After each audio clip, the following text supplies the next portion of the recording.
As a recap, in part 1, Lynn needed help getting through the airport, so she signed up for FavorUp, creating me a Fave token. She submitted a Fave request and got connected with Natalie, who helped Lynn and her kids get where they needed to go. So, picking it up where we left off, once both Lynn and Natalie confirmed the Fave is complete, they had the chance to leave reviews and their FavorUp scores will be updated. And now I get to embark on an exciting journey and continue fulfilling my purpose as a Fave token, as I say goodbye to Lynn and the kids and go with Natalie. So I join Natalie on her flight. She's on her way to visit her brother, who was supposed to pick her up, but when Natalie lands, she learns her brother had car trouble and can't make it. She could take a cab, but that would be pricey. Or she could take public transportation, which would be slow. There has to be a better option, especially when there's a constant stream of mostly empty cars leaving the airport in the direction that Natalie needs to go. Then Natalie remembers she has me, thanks to having helped Lynn out earlier that day, so she puts out a Fave request. Let's see, I need a hand with a ride from my current location to 100 Main Street. As soon as possible. My ride couldn't make it. It's just me in a small suitcase. Anyone heading downtown that can drop me off near Main Street? I can see that several FavorUp users who live in the direction of Main Street are near the airport right now. I'll send them the request. Since Francisco just got off a flight, has his car parked at the airport, and will be driving in that direction anyway, he accepts and gives Natalie a ride. Francisco drops off Natalie, and now I join Francisco. The next day, Francisco's walking into that super important job interview when he spills coffee on his tie. After a moment of panic, he grabs his phone, snaps a picture of his outfit, and we submit a Fave request to borrow a tie for 1 hour that will look good with his suit from someone within his immediate vicinity.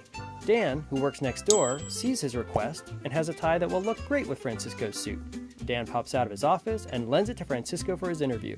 Francisco gets the job, he returns the tie, and now I'm with Dan. That weekend, Dan is invited on an overnight hike, but it means someone will need to walk his dog while he's out, so we FavorUp a dog walker. Christina, who lives nearby, told me she loves animals, so I send her the request.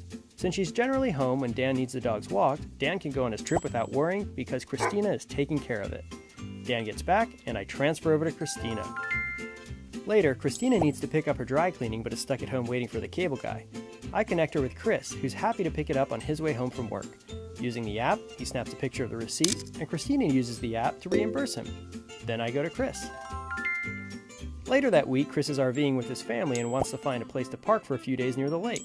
I find Victoria, who has a large lakeside property, and she accepts. Chris sends me with Victoria. The next day, Victoria gets a flat tire on the side of the highway and can't change it. I know that Josh works a lot with cars, and I see he's on his way down that stretch of road right now. Josh changes Victoria's tire.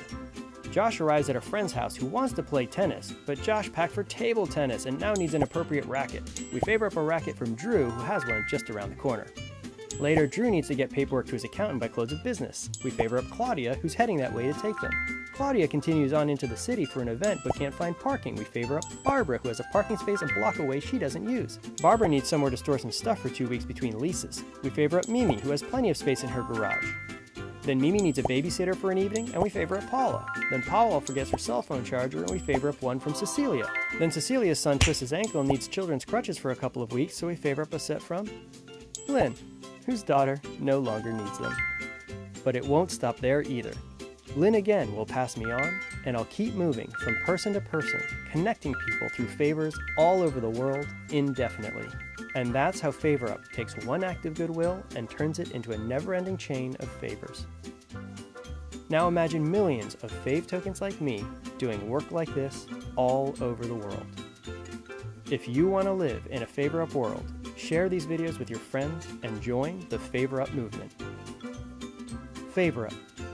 What goes around becomes a revolution.